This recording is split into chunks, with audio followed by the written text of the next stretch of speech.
Exodus chapter 32. When the people saw how long it was taking Moses to come back down the mountain, they gathered around Aaron. "Come on," they said, "make us some gods who can lead us. We don't know what happened to this fellow Moses, who brought us here from the land of Egypt." So Aaron said, "Take the gold rings from the ears of your wives and sons and daughters, and bring them to me." All the people took the gold rings from their ears and brought them to Aaron. Then Aaron took the gold, melted it down, and molded it into the shape of a calf. When the people saw it, they exclaimed, "O Israel, these are the gods who brought you out of the land of Egypt." Aaron saw how excited the people were, so he built an altar in front of the calf. Then he announced, "Tomorrow will be a festival to the Lord." The people got up early the next morning to sacrifice burnt offerings and peace offerings.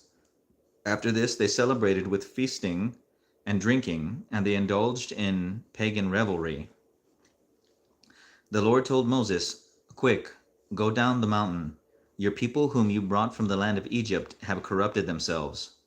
How quickly they have turned away from the way I commanded them to live. They have melted down gold and made a calf, and they have bowed down and sacrificed to it. They are saying, 'These are your gods, O Israel, who brought you out of the land of Egypt.'" Then the Lord said, "I have seen how stubborn and rebellious these people are. Now leave me alone so my fierce anger can blaze against them, and I will destroy them. Then I will make you, Moses, into a great nation." But Moses tried to pacify the Lord his God.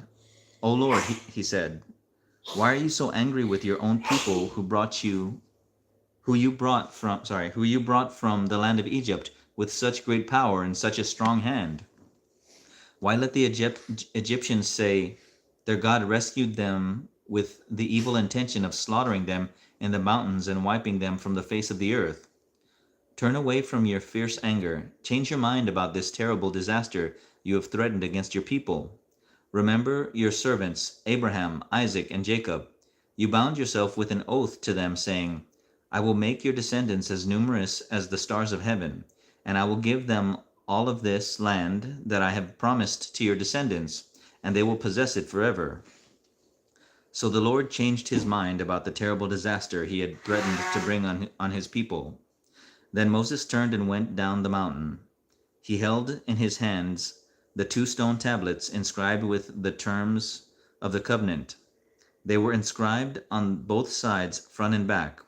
These tablets were God's work. The words on them were written by God himself. Then Joshua heard the boisterous noise of the people shouting below them. He exclaimed to Moses, "It sounds like war in the camp." But Moses replied, "No, it's not a sound of victory, nor the wailing of defeat. I hear the sound of a celebration." When they came near the camp, Moses saw the calf and the dancing, and he burned with anger. He threw the stone tablets to the ground, smashing them at the foot of the mountain. He took the calf they had made and burned it. Then he ground it into powder, threw it into water, and forced the people to drink it. Finally, he turned to Aaron and demanded, "What did these people do to you to make you bring such a terrible sin upon them?" Don't get so upset, my lord," Aaron replied. "You yourself know how evil these people are. They said to me, 'Make us gods who will lead us.' We don't know what happened to this fellow Moses, who brought us here from the land of Egypt. So I told them, 'Whoever has gold jewelry, take it off.' When they brought it to me, I simply threw it into the fire, and out came this calf." Moses saw that Aaron had let the people get completely out of control, much to the amusement of their enemies.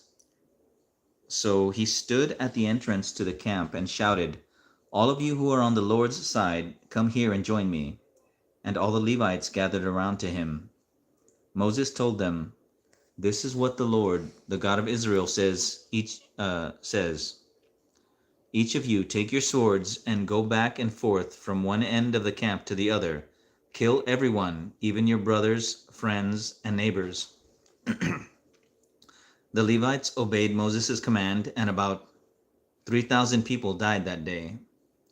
Then Moses told the Levites, "Today you have ordained yourselves for the service of the Lord, for you obeyed him even though it meant killing your own sons and brothers.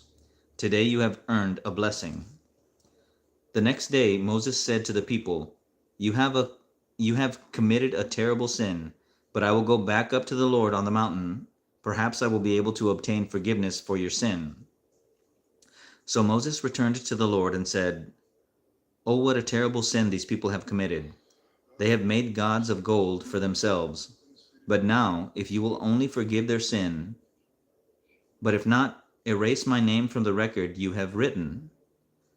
But the Lord replied to Moses, "No, I will erase the name of everyone who has sinned against me. Now go, lead the people to the place I told you about. Look, my angel will lead the way before you. And when I come to call the people to account, I will certainly hold them responsible for their sins." Then the Lord sent a great plague upon the people because they had worshipped the calf Aaron had made. Exodus chapter 33.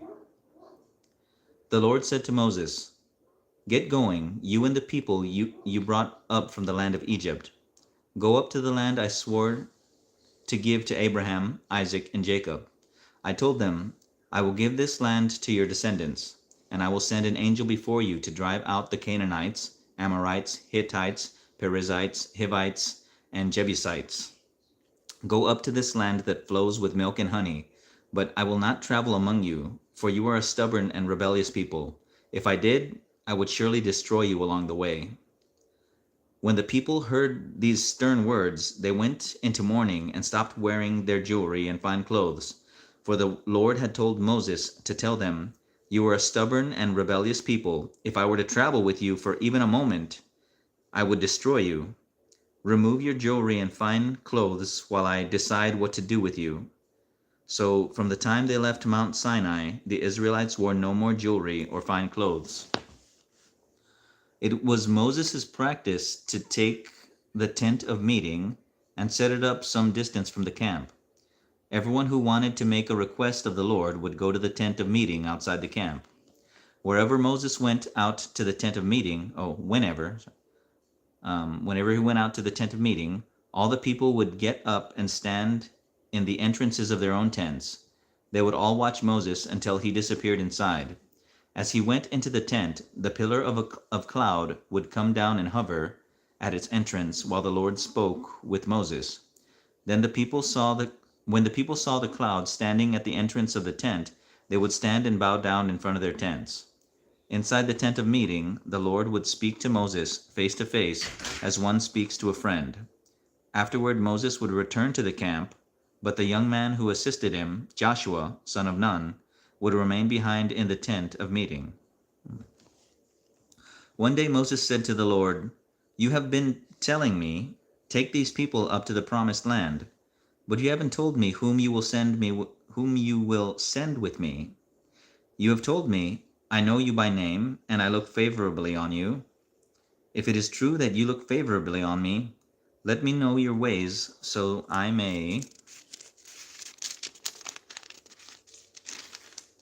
understand you more fully and continue to enjoy your favor, and remember that this nation is your very own people."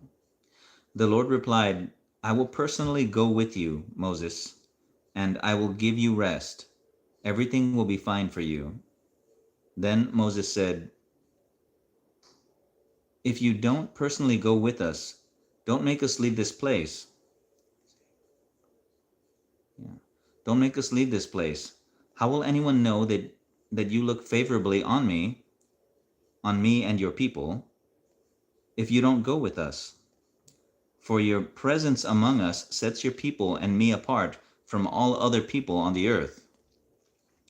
The Lord replied to Moses, "I will indeed do what you have asked, for I look favorably on you, and I know you by name." Moses responded, "Then show me your glorious presence." The Lord replied, "I will make all my goodness pass before you, and I will call out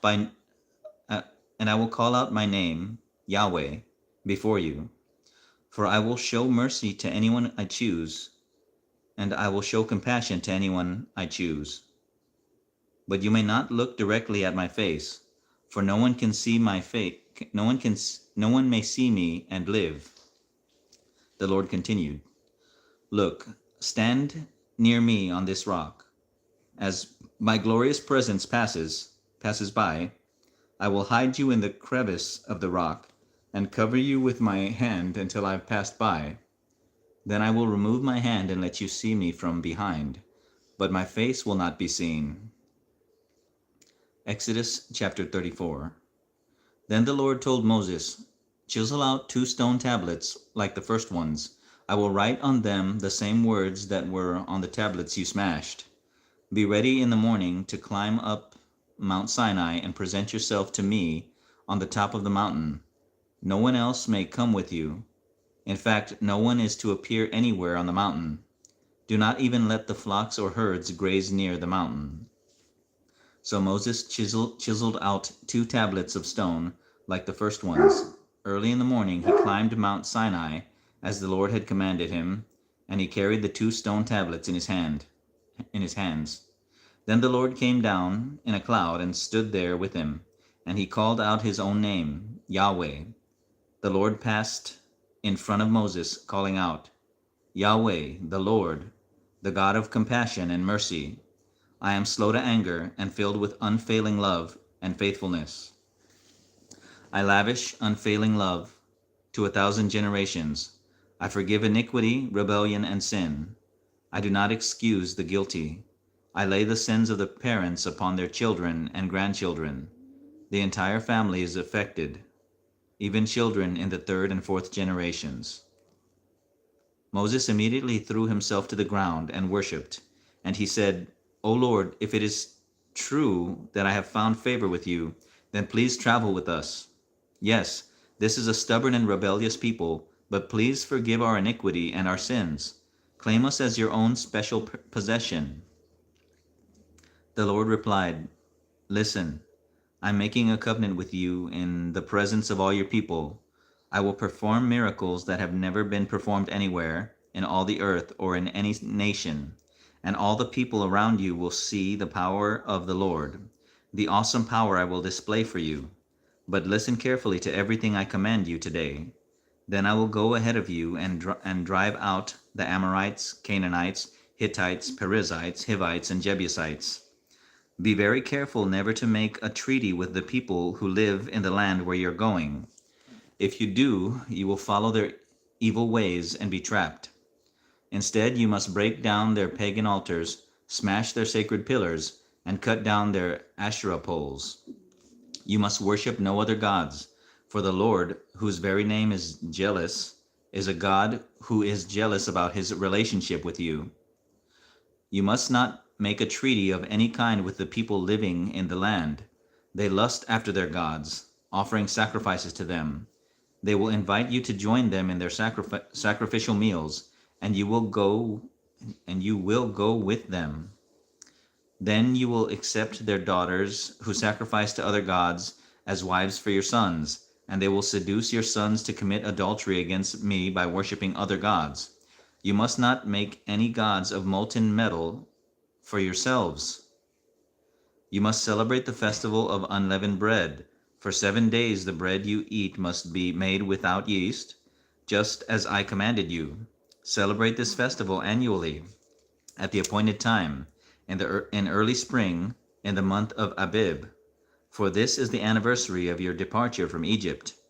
The firstborn of every animal belongs to me, including the firstborn males, from your herds of cattle and your flocks of sheep and goats.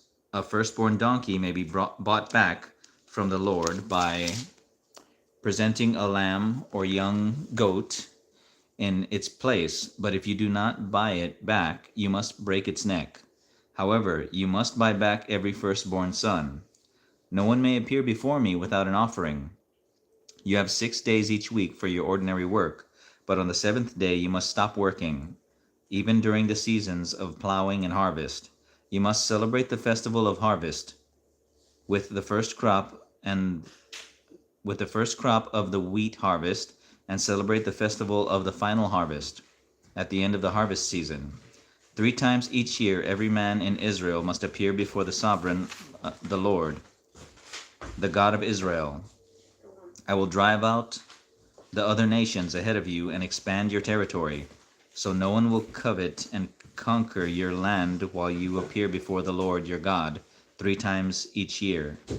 You must not offer the blood of my sacrificial offerings together with any baked goods containing yeast, and none of the meat of the Passover sacrifice may be kept over until the next morning. As you harvest your crops, bring the very best of the first harvest to the house of the Lord your God. You must not cook a young goat in its mother's milk. Then the Lord said to Moses, Write down all these instructions, for they represent the terms of the covenant I am making with you and with Israel. Moses remained there on the mountain with the Lord 40 days and 40 nights. In all that time he ate no bread and drank no water. And the Lord wrote the terms of the covenant, the 10 Commandments, on the stone tablets. When Moses came down Mount Sinai, carrying the 2 stone tablets inscribed with the terms of the covenant, he wasn't aware that his face had become radiant because he had spoken to the Lord. So when Aaron and the people of Israel saw the radiance of Moses' face, they were afraid to come near him. But Moses called out to them and asked Aaron and all the leaders of the community to come over, and he talked with them. Then all the people of Israel approached him, and Moses gave them all the instructions the Lord had given him on Mount Sinai. When Moses finished speaking with them, he covered his face with a veil. But whenever he went into the tent of the meeting to speak with the Lord, he would remove the veil until he came out again. Then he would give the people whatever instructions the Lord had given him. And the people of Israel would see the radiant glow of his face, so he would put the veil over his face until he returned to speak with the Lord. Exodus chapter 35. Then Moses called together the whole community of Israel and told them, These are the instructions the Lord has commanded you to follow. You have 6 days each week for your ordinary work, but the 7th day must be a Sabbath day of complete rest, a holy day dedicated to the Lord. Anyone who works on that day must be put to death. You must not even light a fire in any of your homes on the Sabbath. Then Moses said to the whole community of Israel, This is what the Lord has commanded. Take a sacred offering for the Lord. Let those with generous hearts present the following gifts to the Lord: gold, silver, and bronze, blue, purple, and scarlet thread, fine linen, and goat hair for cloth, tanned ram skins and fine goatskin leather, acacia wood, olive oil for the lamps, spices for the anointing oil, and fragrant incense, onyx stones and other gemstones to be set in the ephod and the priest's chestpiece.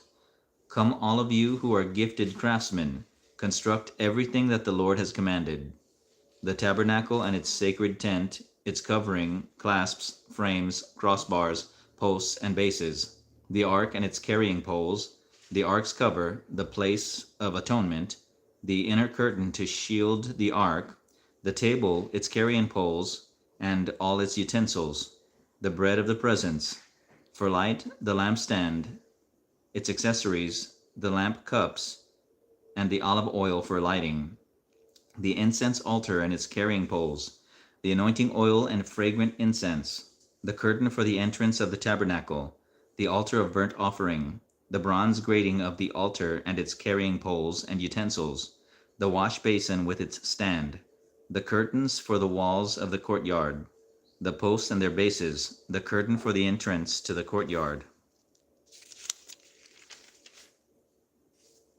the tent pegs of the tabernacle and courtyard and their ropes, the beautifully stitched garments for the priests to wear while ministering in the holy place, the sacred garments for Aaron, the priest, and the garments for his sons to wear as they minister as priests. So the whole community of Israel left Moses and returned to their tents. All those whose hearts were stirred and whose spirits were moved came, and brought their sacred offerings to the Lord. They brought all the materials needed for the tabernacle, for the performance of its rituals, and for the sacred garments. Both men and women came, all whose hearts were willing. They brought to the Lord their offerings of gold, brooches, earrings, or brooches, earrings, rings from their fingers, and necklaces. They presented gold objects of every kind as a special offering to the Lord. All those who owned the following items willingly brought them: blue, purple, and scarlet thread, fine linen and goat hair for cloth, and tanned ram skins and fine goatskin leather. And all who had silver and bronze objects gave them as a sacred offering to the Lord. And those who had acacia wood brought it for use in the project. All the women who were skilled in sewing and spinning prepared blue, purple, and scarlet thread and fine linen cloth. All the women who were willing to use their skills to spin the goat hair into yarn, the leaders brought onyx stones and special gemstones to be set in the ephod and the priest's chestpiece. They also brought spices and olive oil for the light, the anointing oil, and the fragrant incense. So the people of Israel, every man and woman who was eager to help in the work of the Lord, had given them through Moses, brought their gifts and gave them freely to the Lord. Then Moses told the people of Israel, "The Lord has specifically chosen Bezalel, son of Uri, grandson of Hur, of the tribe of Judah. The Lord has filled Bezalel with the Spirit of God, giving him great wisdom, ability, and expertise in all kinds of crafts. He is a master craftsman, expert in working with gold, silver, and bronze. He is skilled in engraving and mounting gemstones and in carving wood. He is a master at every craft, and the Lord has given both him and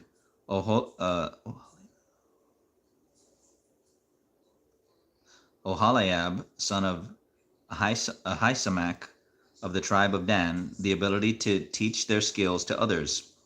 The Lord has given them special skills as engravers, designers, embroiderers in blue, purple, and scarlet thread on fine linen cloth, and weavers. They excel as craftsmen and as designers." Exodus chapter 36. The Lord has gifted Bezalel, Oholiab, and the other skilled craftsmen with wisdom and ability to perform any task involved in building the sanctuary. Let them construct and furnish the tabernacle, just as the Lord has commanded. So Moses summoned Bezalel and Oholiab and all the others who were specially gifted by the Lord and were eager to get to work. Moses gave them the materials donated by the people of Israel as sacred offerings for the completion of the sanctuary, but the people continued to bring additional gifts each morning. Finally, the craftsmen who were working in the sanctuary left their work. They went to Moses and reported, "The people have given more than enough materials to complete the job the Lord has commanded us to do." So Moses gave the command, and this message was sent throughout the camp: "Men and women, don't prepare any more gifts for the sanctuary. We have enough." So the people stopped bringing their sacred offerings. Their contributions were more than enough to complete the whole project. The skilled craftsmen made 10 curtains of finely woven linen for the tabernacle. Then Bezalel decorated the curtains with blue, purple, and scarlet thread and with skillfully embroidered cherubim. All 10 curtains were exactly the same size, 42 feet long and 6 feet wide. 5 of these curtains were joined together to make one long curtain, and the other 5 were joined to make a second long curtain. He made 50 loops of blue yarn and put them along the edge of the last curtain in each set. The 50 loops along the edge of one curtain matched the 50 loops along the edge of the other curtain.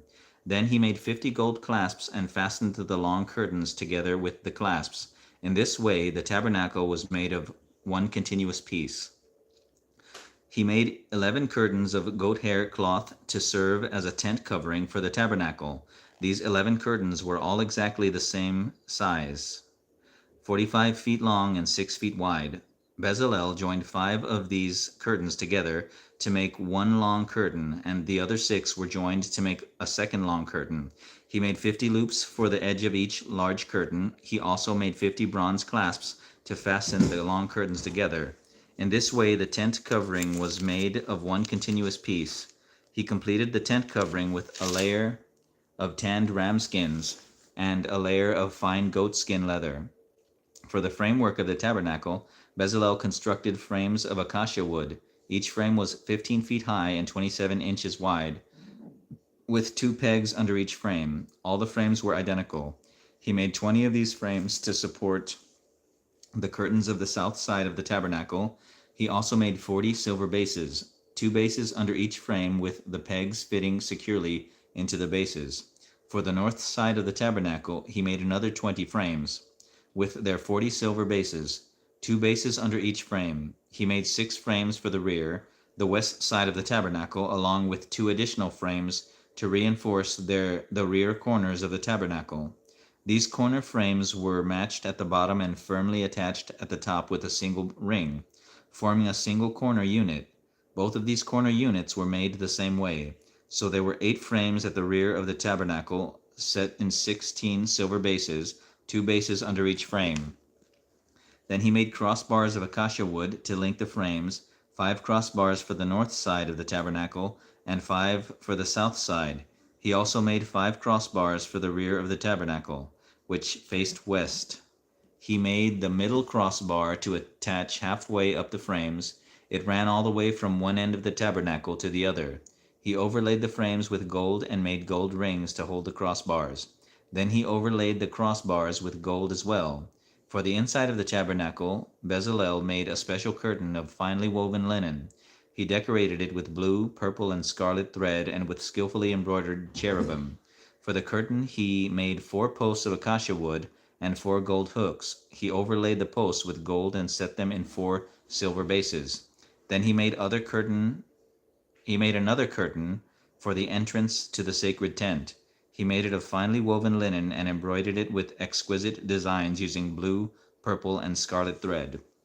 This curtain was hung on gold hooks attached to 5 posts. The posts with their decorated tops and hooks were overlaid with gold, and the 5 bases were cast from bronze. Exodus chapter 37. Next, Bezalel made the ark of acacia wood, a sacred chest 45 inches long, 27 inches wide, and 27 inches high. He overlaid it inside and outside with pure gold, and he ran a molding of gold all around it. He cast 4 gold rings and attached them to its 4 feet, 2 rings on each side. Then he made poles from acacia wood and overlaid them with gold. He inserted the poles into the rings at the sides of the ark to carry it. Then he made the ark's cover. The place of atonement, from pure gold. It was 45 inches long and 27 inches wide. He made 2 cherubim from hammered gold and placed them on the 2 ends of the atonement cover. He molded the cherubim on each end of the atonement cover, making it all of one piece of gold. The cherubim faced each other and looked down on the atonement cover, with their wings spread above it. They protected it. Then Bezalel made the table of acacia wood, 36 inches long, 18 inches wide, and 27 inches high. He overlaid it with pure gold and ran a gold molding around the edge. He decorated it with a 3-inch border all around, and he ran a gold molding along the border. Then he cast 4 gold rings for the table and attached them at the 4 corners next to the 4 legs. The rings were attached near the border to hold the poles that were used to carry the tabernacle. He made these poles from acacia wood and overlaid them with gold. Then he made special containers of pure gold for the table, bowls, ladles, jars, and pitchers to be used in pouring out liquid offerings. Then Bezalel made the lampstand of pure hammered gold. He made the entire lampstand and its decorations of one piece, the base, center, stem, lamp cups, buds, and petals. The lampstand had 6 branches going out from the center stem, 3 on each side. Each of the 6 branches had 3 lamp cups shaped like almond blossoms, complete with buds and petals.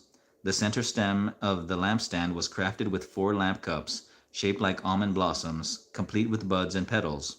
There was an almond bud beneath each pair of branches, where the 6 branches extended from the center stem, all made of one piece. The almond buds and branches were all of one piece with the center stem, and they were hammered from pure gold. He also made 7 lamps for the lampstand, lamp snuffers, and trays, all of pure gold. The entire lampstand, along with its accessories, was made from 75 pounds of pure gold. Then Bezalel made the incense altar of acacia wood. It was 18 inches square and 36 inches high, with horns at the corners carved from the same piece of wood as the altar itself. He overlaid the top sides and horns of the altar with pure gold, and he ran a gold molding around the entire altar. He made 2 gold rings and attached them on opposite sides of the altar below the gold molding to hold the carrying poles. He made the poles of acacia wood and overlaid them with gold. Then he made the sacred anointing oil and the fragrant incense using the techniques of a skilled incense maker. Exodus chapter 38. Now Bezalel used acacia wood to construct the square altar of burnt offering. It was 7.5 feet wide, 7.5 feet long, and 4.5 feet high. He made horns for each of its 4 corners so that the horns and altar were all one piece. He overlaid the altar with bronze. Then he made all the altar utensils of bronze, the ash buckets, shovels, basins, meat forks, and fire pans. Next he made a bronze grating and installed it halfway down the side of the altar, under the ledge. He cast 4 rings and attached them to the corners of the bronze grating to hold the carrying poles. He made the poles from acacia wood and overlaid them with bronze. He inserted the poles through the rings on the sides of the altar. The altar was hollow and was made from planks. Bezalel made the bronze wash basin and its bronze stand from bronze mirrors donated by the women who served at the entrance of the tabernacle. Then Bezalel made the courtyard, which was enclosed with curtains made of finely woven linen on the south side. The curtains were 150 feet long. They were held up by 20 posts set securely in 20 bronze bases. He hung the curtains with silver hooks and rings. He made a similar set of curtains for the north side, 150 feet of curtains held up by 20 posts set securely in bronze bases. He hung the curtains with silver hooks and rings.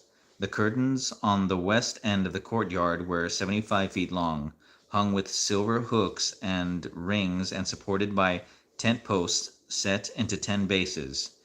The east end, the front was also 75 feet long. The courtyard entrance was on the east end, flanked by 2 curtains. The curtain on the right side was 22.5 feet long and was supported by 3 posts set into 3 bases. The curtain on the left side was 22.5 feet long and was supported by 3 posts set into 3 bases. All the curtains used in the courtyard were made of finely woven linen. Each post had a bronze base, and all the hooks and rings were silver. The tops of the posts of the courtyard were overlaid with silver, and the rings to hold up the curtains were made of silver. He made the curtain of the entrance to the courtyard of finely woven linen, and he decorated it with beautiful embroidery in blue, purple, and scarlet thread. It was 30 feet long, and its height was 7.5 feet. Just like the curtains of the courtyard walls. It was supported by 4 posts, each set securely in its own bronze base. The tops of the posts were overlaid with silver, and the hooks and rings were also made of silver. All the tent pegs used in the tabernacle and courtyard were made of bronze. This is an inventory of the materials used in building the tabernacle of the covenant. The Levites compiled the figures as Moses directed, and Ithamar, son of Aaron, the priest, served as a recorder. Bezalel, son of Uri, grandson of Hur, of the tribe of Judah, made everything just as the Lord had commanded Moses. He was assisted by Aholiab, son of Ahisamach, of the tribe of Dan, a craftsman expert at engraving, designing, and embroidering with blue, purple, and scarlet thread on the fine linen cloth. The people brought special offerings of gold totaling 2,193 pounds, as measured by the weight of the sanctuary shekel. This gold was used throughout the tabernacle. The whole community of Israel gave 7,545 pounds of silver as measured by the weight of the sanctuary shekel. This silver came from the tax collected from each man registered in the census. The tax is 1 bekah, which is half a shekel, based on the sanctuary shekel. The tax was collected from 603,550 men who had reached their 20th birthday. The 100 bases for the frames of the sanctuary walls and for the posts supporting the inner curtain required 7,500 pounds of silver, about 75 pounds for each base. Ooh. The remaining 45 pounds of silver was used to make the hooks and rings and to overlay the tops of the posts. The people also brought as special offerings 5,310 pounds of bronze, which was used for casting the bases for the posts at the entrance to the tabernacle and for the bronze altar with its bronze grating and all the altar utensils. Bronze was also used to make the bases for the posts that supported the curtains around the courtyard, the bases for the curtain at the entrance of the courtyard, and all the tent pegs for the tabernacle and the courtyard. Exodus chapter 39. The craftsmen made beautiful sacred garments of blue, purple, and scarlet cloth, clothing for Aaron to wear while ministering in the holy place, just as the Lord had commanded Moses. Bezalel made the ephod of finely woven linen and embroidered it with gold and with blue, purple, and scarlet thread. He made gold thread by hammering out thin sheets of gold and cutting it into fine strands. With great skill and care, he worked it into the fine linen with the blue, purple, and scarlet thread. The ephod consisted of 2 pieces, front and back, joined at the shoulders with 2 shoulder pieces. The decorative sash was made of the same materials, finely woven linen embroidered with gold and with blue, purple, and scarlet thread, just as the Lord had commanded Moses. They mounted the 2 onyx stones in settings of gold filigree. The stones were engraved with the names of the tribes of Israel, just as a seal is engraved. He fastened these stones on the shoulder pieces of the ephod as a reminder that the priest represents the people of Israel. All this was done just as the Lord had commanded Moses. Bezalel made the chest piece with great skill and care. He made it to match the ephod using finely woven linen embroidered with gold and with blue, purple, and scarlet thread. He made the chest piece of a single piece of cloth folded to form a pouch 9 inches square. They mounted 4 rows of gemstones on it. The first row contained a red carnelian, a pale green peridot, and an emerald. The second row contained a turquoise, a blue lapis lazuli, and a white moonstone. The third row contained an orange jacinth, an agate, and a purple amethyst. The fourth row contained a blue-green beryl, and onyx, and a green jasper. All these stones were set in gold filigree. Each stone represented one of the 12 sons of Israel, and the name of that tribe was engraved on it like a seal. To attach the chest piece to the ephod, they made braided cords of pure gold thread.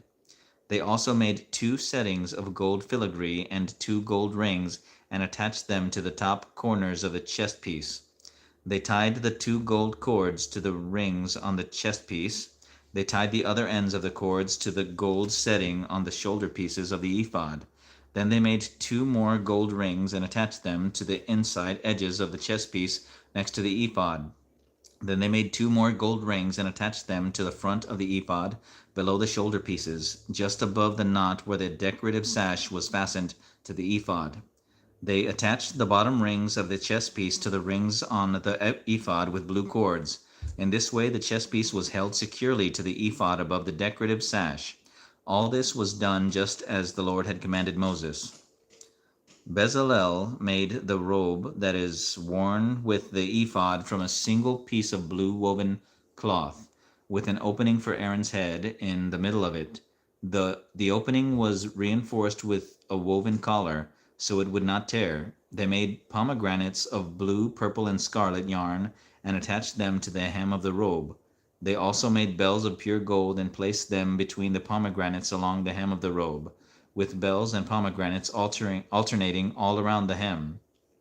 This robe was to be worn whenever the priest ministered before the Lord, just as the Lord had commanded Moses. They made tunics for Aaron and his sons from fine linen cloth. The turban and the special head coverings were made of fine linen, and the undergarments were also made of finely woven linen. The sashes were made of finely woven linen and embroidered with blue, purple, and scarlet thread, just as the Lord had commanded Moses. Finally, they made the sacred medallion, the badge of holiness, of pure gold. They engraved it like a seal with these words, "Holy to the Lord." They attached the medallion with a blue cord to Aaron's turban, just as the Lord had commanded Moses. And so at last the tabernacle was finished.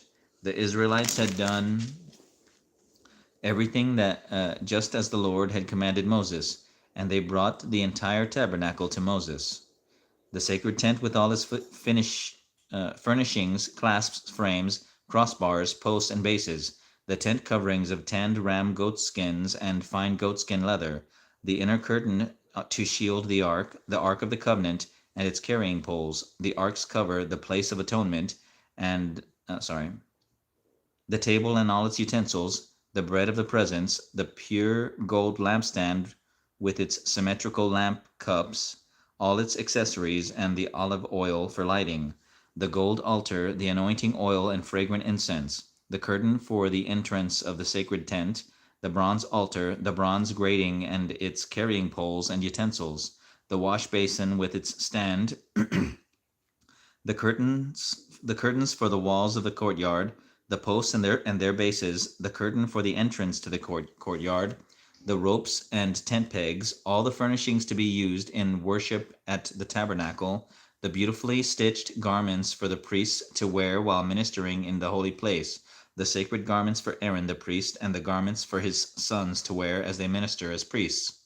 So the people of Israel followed all of the Lord's instructions to Moses. Then Moses inspected all their work. When he found it had been done just as the Lord had commanded him, he blessed them. Exodus chapter 40. Then the Lord said to Moses, "Set up the tabernacle on the first day of the new year. Place the ark of the covenant inside and install the inner curtain to enclose the ark within the most holy place. Then bring in the table and arrange the utensils on it, and bring the lampstand and set up the lamps. Place the gold incense altar in front of the ark of the covenant. Then hang the curtain at the entrance of the tabernacle. Place the altar of burnt offering in front of the tabernacle entrance. Set the wash basin between the tabernacle and the altar, and fill it with water. Then set up the courtyard